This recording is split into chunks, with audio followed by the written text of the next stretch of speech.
gahi abiyyi amman sirrasika ya abiyyi ahmad dagahi adero ya kisha konkoda mika ha dagaro hanga fete fi giboden tante zero sila dawan isa qabani gudunfu hanga wattarame gallakkisu dhufu horofa nyaakisu hanga inni qufu samboda inni nu oromiyaan dhufu dagay amalle ya namicha dhibde gana hinjira tumata khayul qabde oromiyaa nyaachuuf oromoo qabde qayron sitti khaate bakka sento dhabde wanni sabata takkasin jalatu me enyuma gette akana lafaatu widdella milil khiyanam tikataasa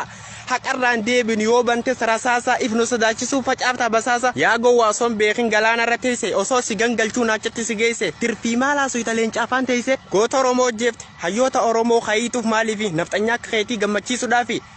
muddin si hacittu gajji akhafi sila irfi abdullan si duba dabbatan lafte yow gacifte duba sirukutan media ratese jetta an sabbona yago wa kaloni me akam sigona bode mi daba mi ati dedi bargo yomu nusin jenna abiyyi mastigo